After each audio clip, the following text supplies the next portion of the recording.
Páscoa, onde muitas igrejas estão celebrando esse momento triunfal de Cristo Jesus, como nós cantamos agora. Não temos nada especial nesse culto, a não ser a sua presença e a presença do Espírito Santo, amém? É assim que se faz um culto, com o povo de Deus e o Deus desse povo. Se você for para Mateus comigo, capítulo 5, você vai se deparar com o Sermão do Monte. Você vai ver as bem-aventuranças, os felizes, que também tem em Lucas capítulo 6. E esse texto que nós temos hoje, no verso 4, bem-aventurados os que choram, pois serão consolados. Vamos ler juntos? Igreja.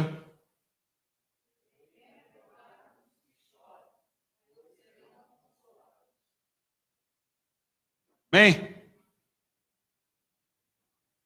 Será que quando Jesus proferiu este sermão e chegou exatamente nesse ponto, ele estava pensando nos amanteigados? Sabe aqueles cidadãos, assim, aquelas pessoas, manteiga derretida, como se diz no mundo? Será que Jesus estava pensando nos derretidos pela saudade? Como hoje, por exemplo, um dia de Páscoa, onde muitas famílias estão juntas, celebrando. Eu, com a minha esposa e 2 filhos, estavam na feira comendo pastel de almoço. Olha que bênção. E ali me deu uma saudade daquela mesa farta lá no Rio de Janeiro, da minha família reunida. E quase que meu olho pingou. Será que era disso que Jesus está falando? Desses que choram assim? Será que Jesus estava falando dos que choram por saudade de ver o tempo passar e ver os problemas chegar? Que tipo de choro é esse? Que tipo de gente é essa que Jesus está falando, bem-aventurado? Essa gente aí que chora.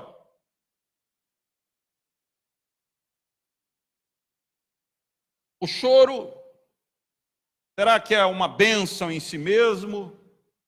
Ou ele tem uma causa por trás, que é que dessa que Jesus estava pensando? O que levou essas pessoas a chorarem? A Bíblia, ela tem vários exemplos de choro. Por exemplo, morte. Davi chora a morte de Absalão e de outros filhos. As irmãs de Lázaro, a morte de Lázaro. A viúva de Naim. Jacó, acreditando que José tinha falecido. A morte das crianças decretada por Herodes. Quantas mães ali não prantearam? Choro por morte. Ainda hoje mesmo, na nossa reunião de oração, a Sônia compartilhou uma vizinha que se foi numa parada cardíaca com 49 anos. Essa família pranteia hoje. É disso que Jesus está falando? A Bíblia também fala de choro pelo pecado. Quando Saul percebe a injustiça contra Davi, chora de remorso, não arrependido. Davi chora quando percebe seu pecado com Betseba. A Bíblia mostra Jonas chorando também quando vê Deus perdoando Nínive.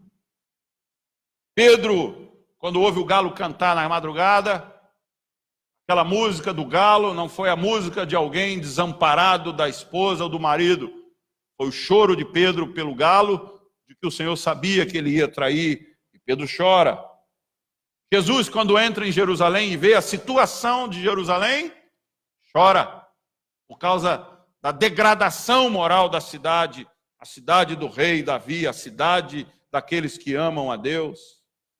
Paulo chora ao ver o pecado da igreja. A Bíblia também mostra algumas pessoas que choraram por saudade.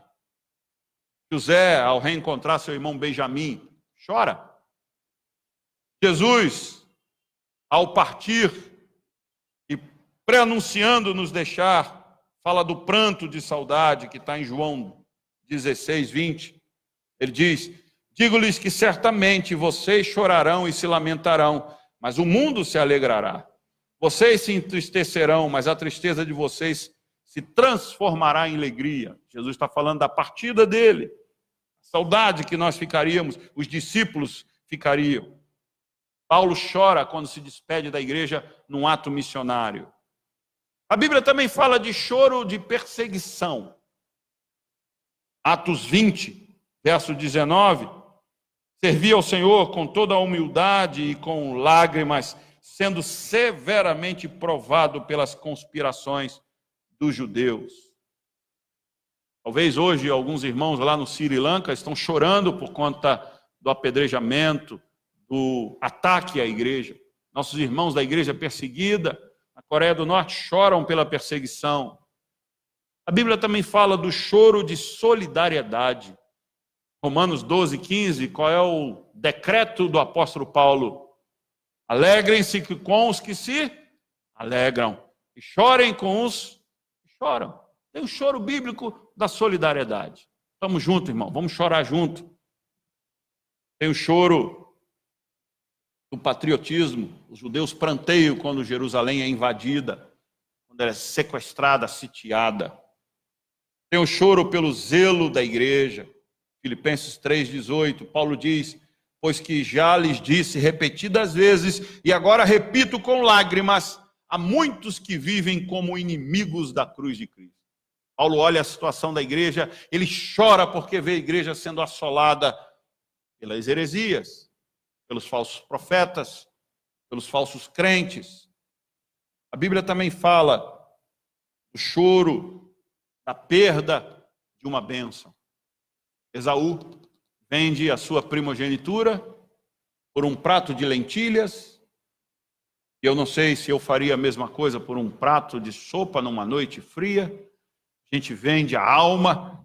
Esaú vendeu o seu direito, mas ele cai em si quando ele vê o pai abençoando o outro, e ele diz: então é isso que eu perdi, a bênção do meu pai. E ele chora e não encontra o arrependimento, o choro da perda de uma bênção.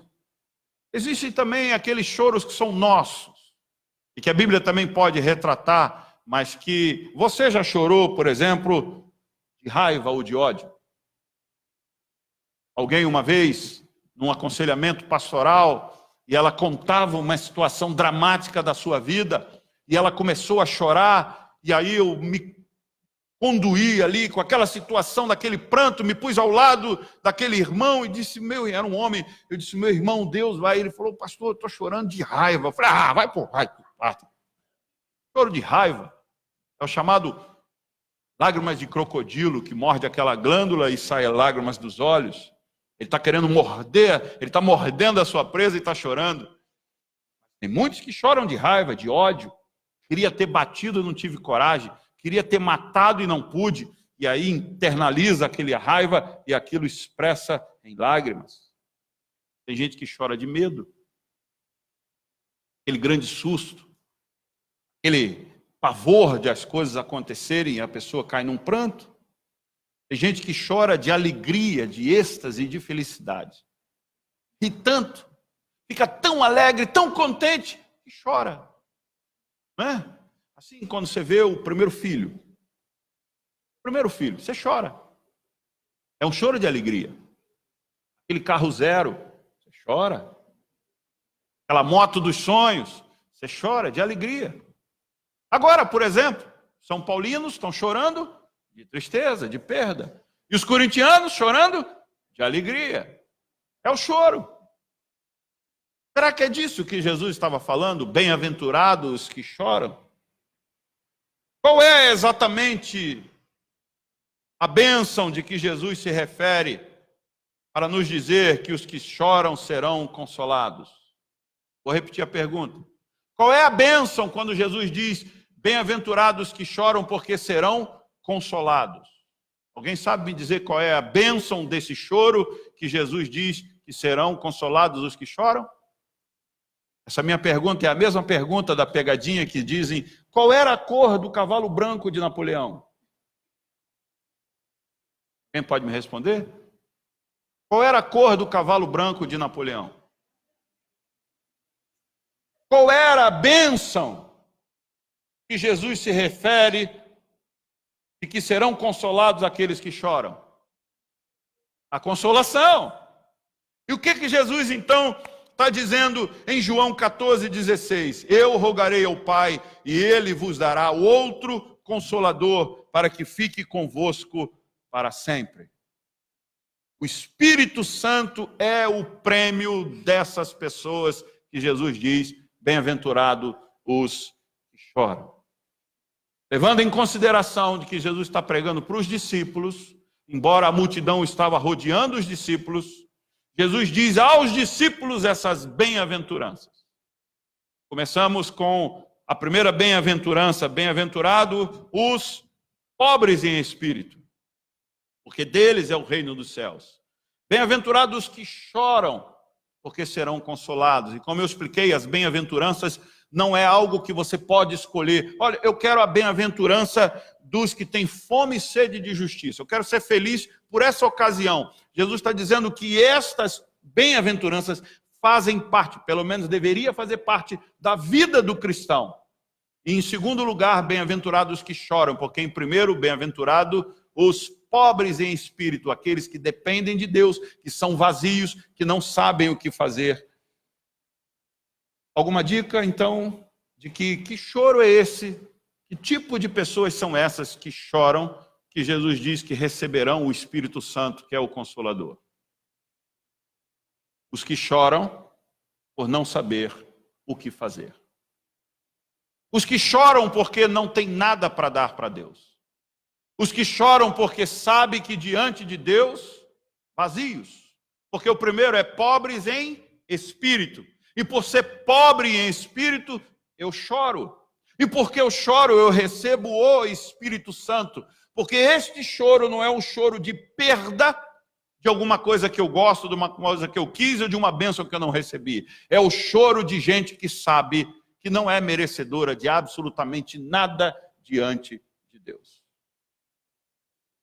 Primeira coisa, é o choro de arrependimento. Lucas 22, 62, saindo Pedro para fora, diz o texto que ele chorou amargamente.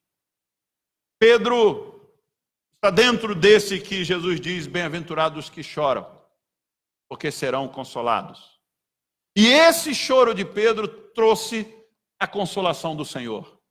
Porque Pedro, quando chora, ele mostra que neste sermão do monte, nas bem-aventuranças, ele estando ali vendo Jesus falar, bem-aventurados os que choram porque serão consolados, Pedro então durante todo o ministério de Jesus, ele se porta de uma forma arrogante. Momentos antes de Jesus ser preso, o que Pedro fez? Bolsonarista de carteirinha, Pedro tira sua espada e tenta acertar um homem chamado Malco, e porque Malco desvia, obviamente, Pedro acerta a orelha dele.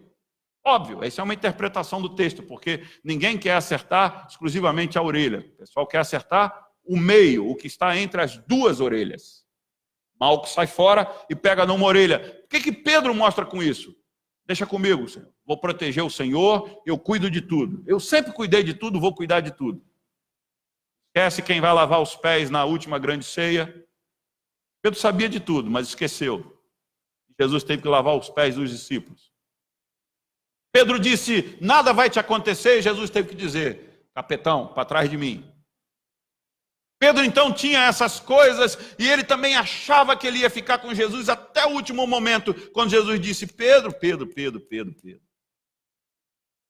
Se tu não entender que tu é vazio, que tu depende de mim, tu não pode herdar o reino dos céus. É uma tradução minha. E aí Pedro então, quando ouve o galo cantar, ele lembra que Jesus havia dito, tu vai me trair, Pedro, tu vai me negar, tu vai dizer que não me conhece, vai dizer que nunca me viu, que não andou comigo. E se tu for na tradução original, os historiadores, os tradutores, os bibliógrafos, eles dizem o seguinte, que Pedro, quando fala bravamente com aquela mulher que o reconhece, diz que Pedro xinga. Qual que era o palavrão da época? Qual que é o palavrão corriqueiro no seu ambiente? Provavelmente um palavrão corriqueiro Pedro solta para aquela mulher, praguejando. Vai para a ponte que partiu a senhora. Pedro ouve então o galo, a cantoria do galo, e Pedro chora, diz o texto, amargamente. Que choro é esse? É esse choro que Jesus diz, bem-aventurados que choram, porque esses que choram desta forma, por conta de perceber que são insignificantes, que não têm o poder nas suas mãos, que não controlam o tempo, que não sabem das estações e que depende totalmente de Deus, serão consolados.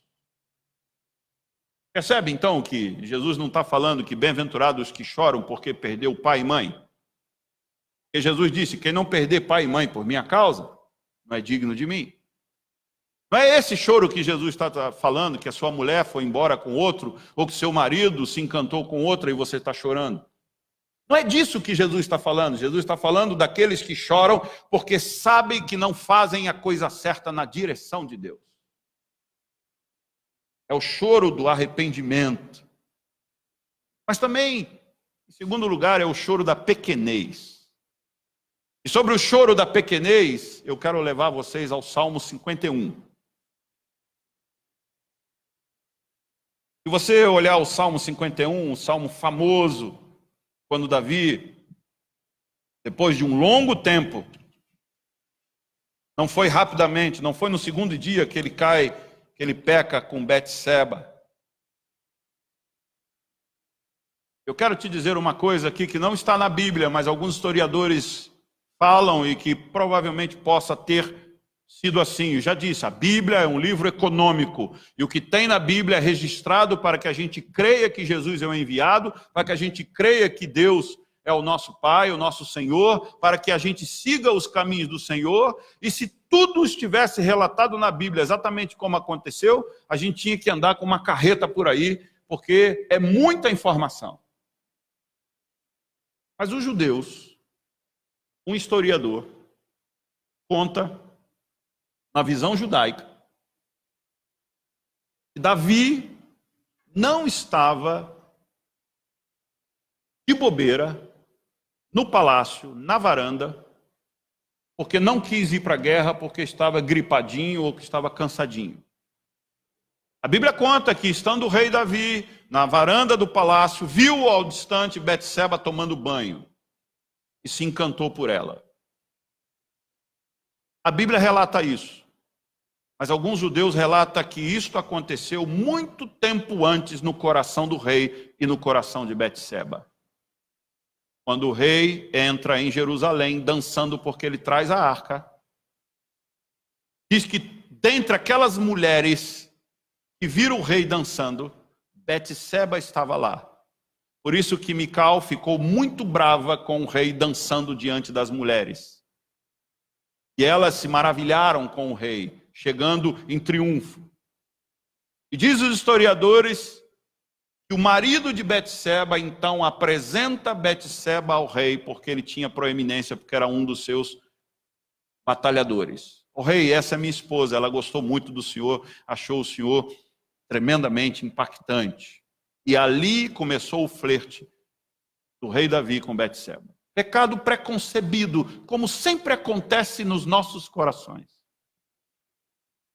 Quando todos tinham que sair para a batalha, Davi fica propositalmente no palácio. Betseba propositalmente toma banho para que o rei a veja. Aguça a sua imaginação. O rei manda trazer para o palácio e fica com ela enquanto os seus homens estão na guerra. Daí em diante a Bíblia conta o que aconteceu. Foi provavelmente possível de acontecer. É porque a gente lê os textos bíblicos, a gente acha que o rei estava contando figurinhas, contando as estrelas. Ah, uma mulher nua, gostei, manda buscar. Como se as coisas acontecessem assim. A gente tropeça exatamente naquilo que a gente vai cultivando, que a gente vai armazenando, que a gente vai arquitetando. O pecado é assim. Ele vai tomando conta da gente, a gente vai alimentando hoje, amanhã só mais um pouco, e vai, até que isso torna-se um monstro, como foi para Davi, até que Natã entra na sua presença, meses depois. Depois dele tentar esconder a gravidez dela. Ele entra, ele conta aquela história. E o rei, com um coração justo, ele diz, o homem que fez isso merece morrer. E o profeta diz, por acaso foi Joe? Foi o senhor que fez isso. Davi, hã? É.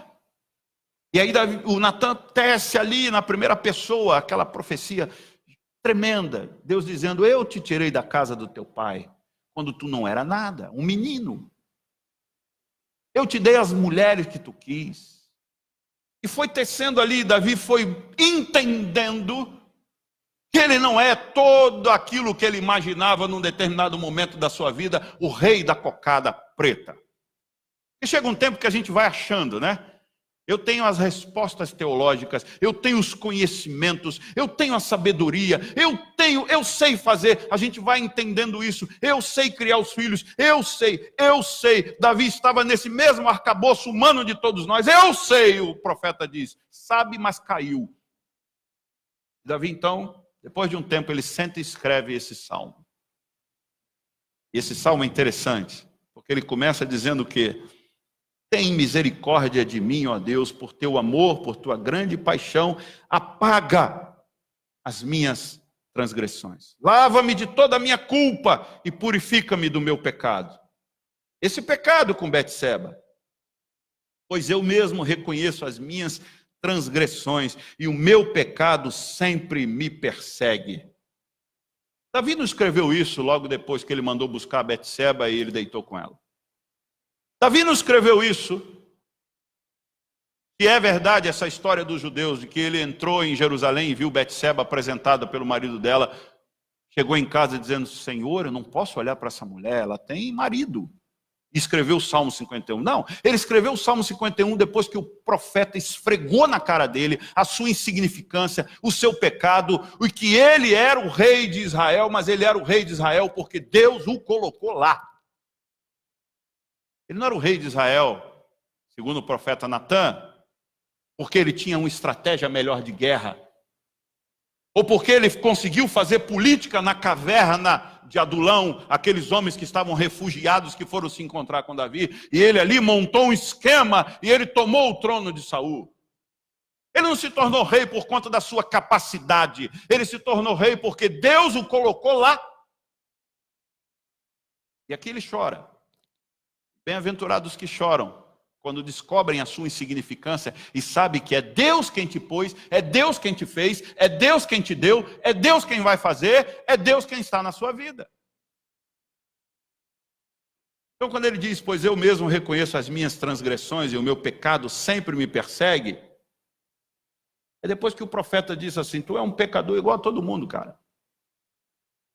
Porque sentado no trono ali, com o rei governando, ele podia já começar a achar, como todo mundo sempre acha.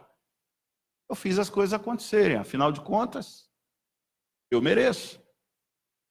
E ele diz, contra ti, só contra ti, pequei e fiz o que tu reprovas, de modo que justa é a tua sentença, e tens razão em condenar-me. Saul era diferente, né? Quando Saul mete a mão no sacrifício porque não aguenta esperar o profeta Samuel e eles estão preparados ali para a guerra, já marchando, batendo o pé, e aí Saul diz assim, vamos esperar o profeta para a gente oferecer sacrifício. E aí ele vê o povo agitado, ele diz, eu sei fazer isso. Eu sei fazer. O profeta demora, ele diz, eu sei fazer. Eu sei fazer, vamos lá. Quando ele faz o sacrifício, o profeta aponta, ele diz, ih. Aí o profeta diz, o que tu fez? Tu mexeu onde tu não devia mexer? Pois o Senhor não tem mais nada a ver contigo. Sabe quem Saul fala? Mas fica juntinho comigo aqui para o povo ver que tu ainda está do meu lado. Político. PCDBista, petista, sei lá o que ele era, mas político. Fica do meu lado para ver que o povo ainda está comigo. Ou seja, Saul não tinha nenhuma preocupação com Deus. Logo, qualquer choro de Saul é o choro do crocodilo. Está interessado em si mesmo e acha que pode ser o rei porque era grandão, era bonitão. Davi provavelmente estava indo para o mesmo caminho, até que o seu pecado denunciado por Natan mostra que Deus é Deus na vida dele. Baixa a bola, Davi.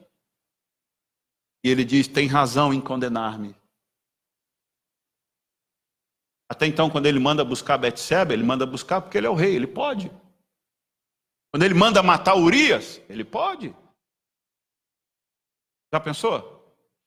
Dá um jeito nisso. Engravidei a mulher de um simples. Eu sou o rei, o cara está na batalha. O que é que eu preciso fazer para que eu pegue essa mulher e ninguém fique sabendo de nada? Que o homem morra.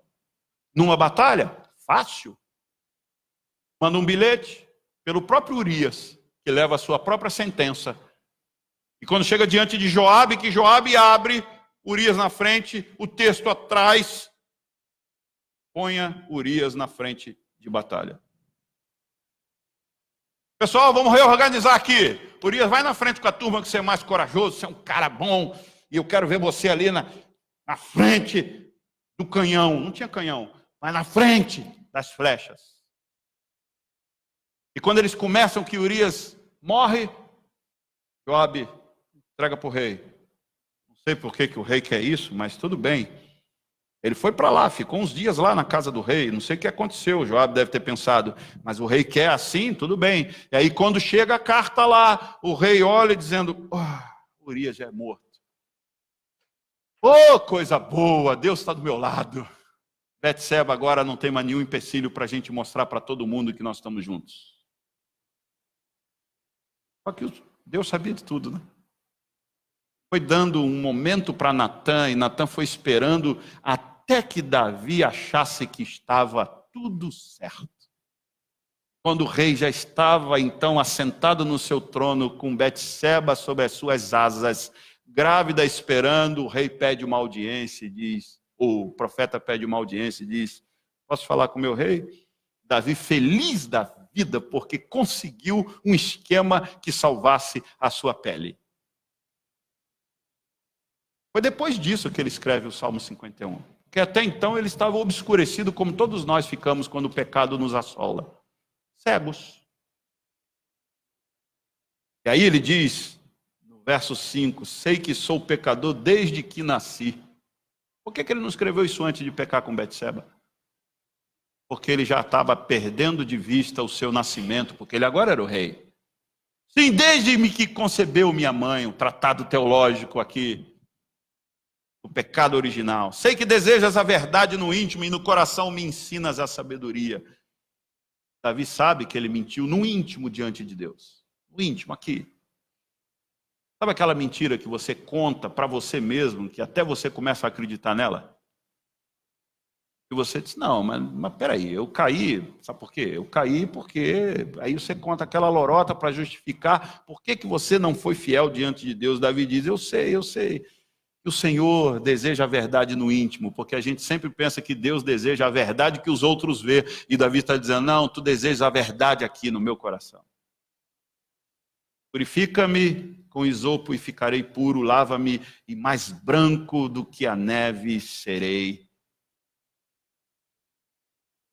Faze-me ouvir de novo júbilo de alegria, e os ossos que esmagaste exultarão. Esconde o rosto dos meus pecados e apaga todas as minhas iniquidades. Ele começa no verso 10, cria em mim um coração puro, ó Deus, e renova dentro de mim um espírito o quê? O texto de Davi me ensina muita coisa. Só esse verso mostra, sabe o quê? Que aqui agora Davi consegue entender que ele não é estável. Ele achava que era.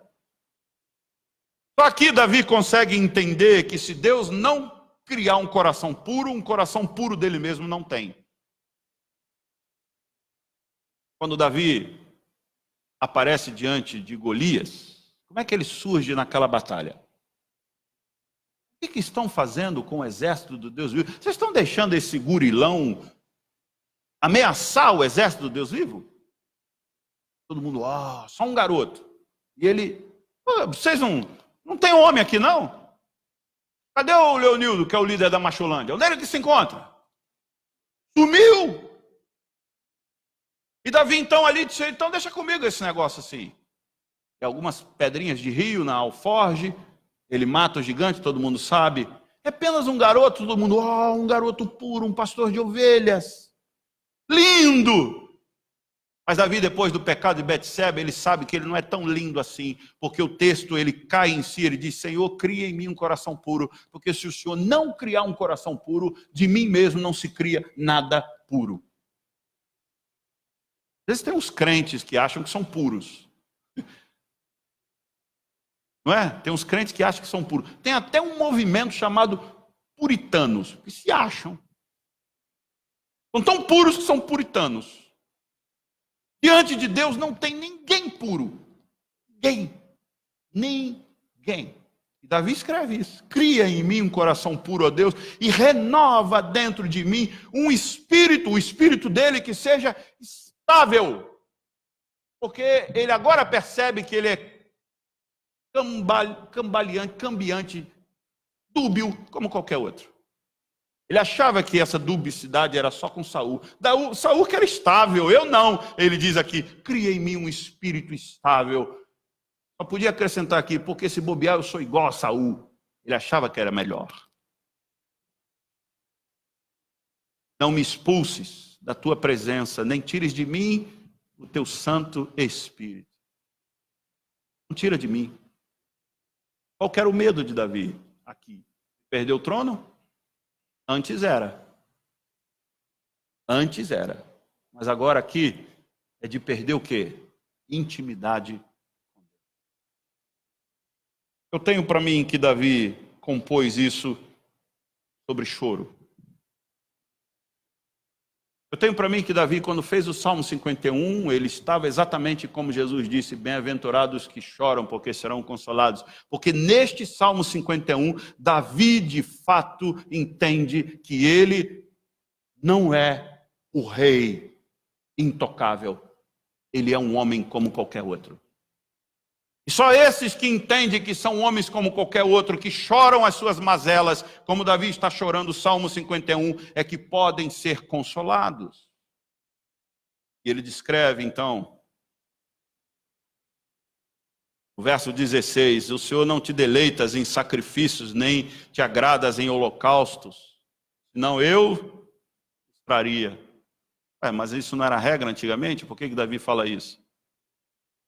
Porque aquela troca que muita gente pensa que cai em pecado, agora oferece algumas coisas, que está tudo resolvido, aquele pecado preconcebido. Por isso que me faz muito sentido a história que alguns judeus contaram sobre o pecado preconcebido de Davi com Betseba.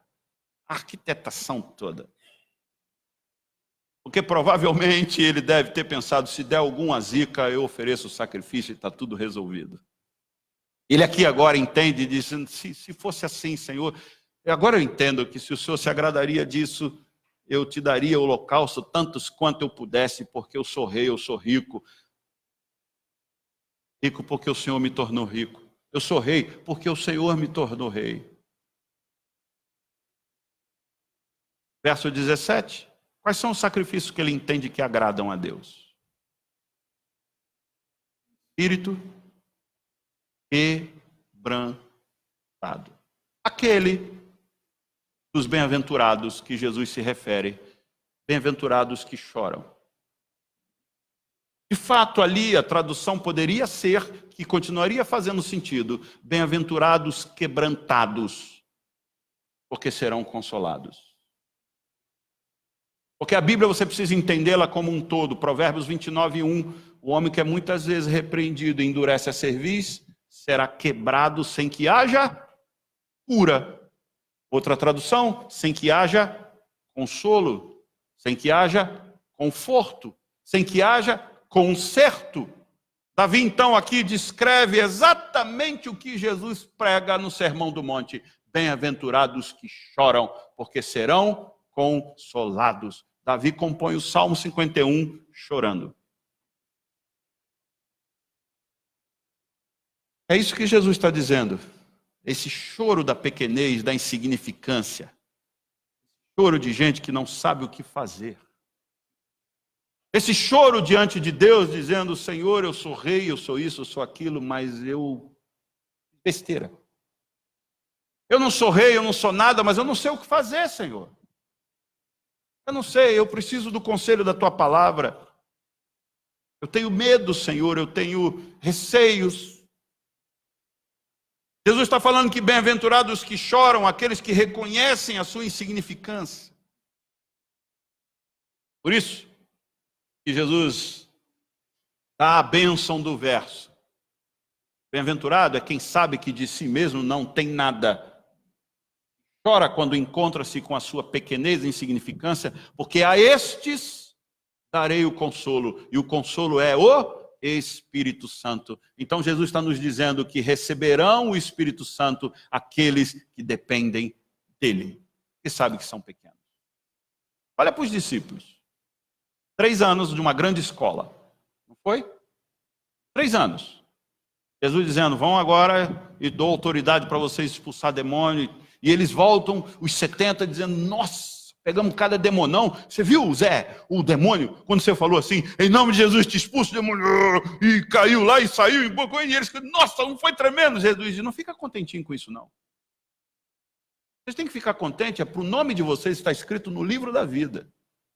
Porque demônio se submeter ao meu nome, aquilo que eu empresto para vocês expulsar, isso é a coisa mais fácil do mundo. Eles olham esse ensinamento, eles olham Jesus multiplicando pães, eles olham Jesus fazendo as coisas, eles ouvem esse sermão do monte, eles têm um cabedal de informação, uma escola de 3 anos com Jesus que vale muito mais do que 10 anos em qualquer seminário. É ou não é? 3 anos com Jesus vale mais do que qualquer bacharel em teologia, em qualquer seminário batuta, com mais o pós-graduação, com mais um mestrado no Mackenzie e um doutorado. 3 anos só andando com Jesus, do lado, vendo, sentindo o cheiro dele. Vale mais, eu acho. Tem alguém aqui que diga, não, vale mais 10 anos aqui nas grandes universidades de teologia. E mesmo assim, quando Jesus é assunto aos céus e que a escola está pronta e eles recebem o diploma, Jesus diz, mas só comecem a obra depois do Espírito Santo. Sabe por quê? Porque se eles começam a obra baseado em tudo que eles aprenderam, significa então que eles são bacharéis e doutores do saber. E Jesus, quando enviou o Espírito Santo, disse, vocês mesmo assim não saberão o que fazer com tudo que vocês ouviram e viram. Porque Ele, o Espírito Santo, é que vos fará lembrar tudo o que eu vos tenho dito. Sabe por quê? Porque o cérebro de vocês não presta. Bem-aventurados que choram, é isso. Esses são os que Jesus está dizendo que choram. Choram por quê? Porque reconhecem que dependem de Deus o tempo todo. E aí sim, serão consolados. E eu quero terminar com isso. O que isso tem a ver conosco? Primeiro, o Espírito nos fortalece. 1 João 2:1. Meus filhinhos, estas coisas vos escrevo para que não pequeis. E se alguém pecar, temos um advogado para com o Pai, Jesus Cristo. Essa palavra de João nos fortalece, porque o Espírito Santo que Deus enviou para nós é Ele que diz, não acabe com a sua vida por causa do pecado. Jesus Cristo está defendendo você. Mas aquele pecado que você não queria ter cometido, e que você caiu no laço do passarinheiro e você veio sendo enredado pelas suas próprias concupiscências, mesmo sendo crente, e você é levado por um monte de coisas, e você ouve alguém ali, ouve alguém aqui, e depois tudo na sua mente é um barulho só, e você se perde, e você peca, e aí você quer atentar contra a própria vida. João está dizendo, não faça isso, Deus é o seu advogado em Cristo Jesus. Ou melhor, Jesus Cristo é o nosso advogado em Deus, diante de Deus. Segundo, o consolo do Espírito nos anima. A gente chora por conta da nossa insignificância, da nossa mazela, do nosso pecado, a gente não sabe o que fazer. Eu já disse aqui uma vez e gostei muito. E foi a minha pregação em São Miguel Paulista, no aniversário da igreja lá, há uns dias atrás. Quando eu disse para eles, depois daquele prédio construído, depois daquela festa, e eles me convidaram como pastor para ele ir pregar, faltou pouco estender o tapete vermelho. Eu me senti muito acolhido, muito amado. Mas eu disse para eles, eu vim hoje aqui abrir a caixa de Pandora para vocês. Vocês hoje que não são mais as minhas ovelhas. Eu vim aqui pregar e vim dizer para vocês, muitas vezes eu chorei naquela salinha porque eu não sabia o que fazer. Muitas vezes eu subi nesse púlpito e não sabia o que pregar. Muitas vezes eu chorei diante de Deus porque eu disse, agora, Senhor, o que eu faço com essa ovelha? E quando o Larry Crabb esteve no Brasil, vários livros escritos, Larry Crabb só pregou durante uma semana, ou melhor, 2 dias que ele pregou na CEPAL, sobre tudo o que ele quis fazer e não conseguiu durante seu ministério. O melhor congresso que eu já participei da minha vida, porque a gente gosta de encontros onde a gente saia de lá com uma lista de coisas para fazer, não é assim? 10 passos para a sua igreja crescer. Primeiro 1, faça isso, vou fazer. 2, segundo ponto, vou fazer. Sair com uma lista mágica para fazer esse negócio explodir. Larry Crabb veio no Brasil dizendo, tudo que eu tentei não deu nada certo. Deus queria outra coisa. Larry Crabb começou dizendo pelo filho dele mais velho. O filho dele, de repente, chega para ele e diz, pai, o senhor criou a gente na igreja, o senhor ensinou os caminhos do evangelho, mas eu não tenho nada a ver com isso. Eu estou indo embora, agora que eu posso seguir a minha própria vida, então, hasta la vista, baby, e foi embora. O que eu faço? Tudo que devia. E a gente ali entrou num certo pânico, porque a gente dizia, e agora? O que eu faço? Cadê Larry Crabb? Cadê o ponto? Como é que eu faço? Larry Crabb disse, fiz tudo certo. Deu tudo errado. Nós temos um personagem bíblico que tem a mesma história para contar como Larry Crabb. Quem? Jó. Fiz tudo certo. E Deus puxou meu tapete. A gente não gosta disso, né? Jó é um negócio que a gente... Teve um teólogo da prosperidade que disse, Jean, descobri que Jó é um livro ficcional, esse personagem nunca existiu. Eu falei, isso não desmerece em nada os seus ensinamentos. Porque a parábola do filho pródigo também, os personagens nunca existiram. E eles são verdades para nós, porque foram contadas por Deus. Se Jó existiu ou não, eu não sei, mas o que eu sei é que é uma grande história que nos ensina que nós estamos na mão de Deus. Bem-aventurados que choram, porque serão consolados. A gente poderia ler esse verso de Jesus da seguinte forma, bem-aventurado, ou infeliz, melhor, os que não choram, porque sabem o que fazer. Mas também não serão consolados, porque resolveram os seus próprios problemas. A Nice me acompanha há 18 anos, por aí, né, Nice? Quantas vezes a gente já ouviu gente dizer assim, não, pastor, tudo bem, é interessante, mas eu tenho uns assuntos para resolver na minha vida particular, tenho umas coisas para tratar, depois que eu resolver, eu venho para a igreja, pode deixar. Ué. Não, eu tenho que resolver umas situações de família, eu tenho que resolver algumas coisas, depois que eu resolver isso, eu venho para a igreja. A igreja é justamente para a gente ao contrário, que não sabe o que fazer, que não tem poder para resolver, que não sabe conduzir a própria vida, que depende totalmente de Deus, porque chora diante de Deus, e os que choram diante de Deus pelo seu vazio, pela sua insignificância, receberão o Espírito que os conduzirá para o que fazer. Esse é os bem-aventurados. Porque fica com uma ideia de que Jesus está falando bem-aventurado quem passa aquele negócio que dizem que os artistas antigamente passavam, aqui o cristal japonês, que passa perto do olho aqui, que dá uma ardência, ele chora para fazer a novela, fazer os filmes. Quando eu era pequeno eu ouvi isso, eu nunca ouviram isso não? O cara passa uma pomadinha aqui antes de entrar em cena, e depois de um tempo o cara diz, passa agora, porque ele dura 10 minutos até começar a fazer efeito. Aí rola a cena, aí passa assim, e aí ele chora. Aí gravou aquela cena. Não é desses que Jesus está falando. Também não é de um choro de saudade de tudo que eu falei no primeiro ponto. Romanos 8,16. O mesmo Espírito testifica com o nosso Espírito que somos o quê? Filhos de Deus. Espírito Santo. Sabe por quê, irmãos? Porque tem hora que a gente chora pela nossa insignificância, pelo nosso vazio, que a gente começa a duvidar que a gente é filho mesmo.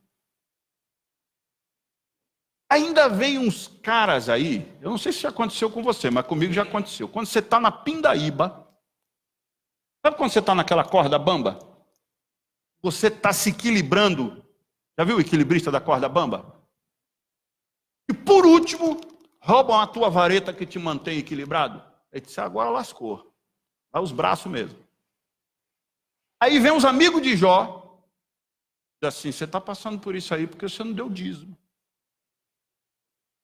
Aí vem aquele tratado teológico e você começa a duvidar se você é filho de Deus mesmo. Porque eles estão dizendo que o filho de Deus, Jesus é rei, né? Irmão de Jesus pode ser no mínimo o quê? Príncipe, sei lá. E Deus é o Senhor. Então eu sou o quê? Eu sou o irmão do rei. Eu sou um pequeno príncipe. E aí vem essa teologia dizendo que porque você é filho do rei ou irmão do rei, você não pode passar necessidade. Mas está passando necessidade. E essas necessidades começam a dizer para você que você não é filho. Por isso que você está assim. Aí Paulo vem, o sofredor do evangelho, mas o Espírito Santo testifica com o nosso espírito que nós somos o quê? Filhos de Deus. O mundo diz que quem testifica com você que você é filho é o carro zero, a casa do ano, o emprego do ano. Eles testificam que Deus está olhando para você. Mas o apóstolo Paulo diz, não! O que testifica que nós somos filhos não são as coisas que nós temos aqui fora, são as coisas que nós temos aqui dentro. Bem-aventurados que choram, serão consolados por esse Espírito. Terceiro e último. O Espírito nos alegra e transmite paz. Romanos 14, 17. O apóstolo Paulo diz, porque o reino de Deus não é comida, não é ovo de Páscoa, não é chocolate, não é bebida. O reino de Deus é justiça, paz e alegria no Espírito Santo. Amém? Bem-aventurados que choram, porque receberão este consolo do Espírito Santo de Deus. Você chora? Ou você sabe o que fazer? Você chora? Ou você tem todas as respostas? Você chora? Ou você sabe exatamente como tudo vai acabar e como tudo vai surgir? Você sabe, você não será consolado. Se você não sabe e chora porque não sabe, você será consolado. Porque bem-aventurados esses que choram, porque serão consolados. Domingo que vem eu continuo. Curva a sua fronte, toca lá em cima.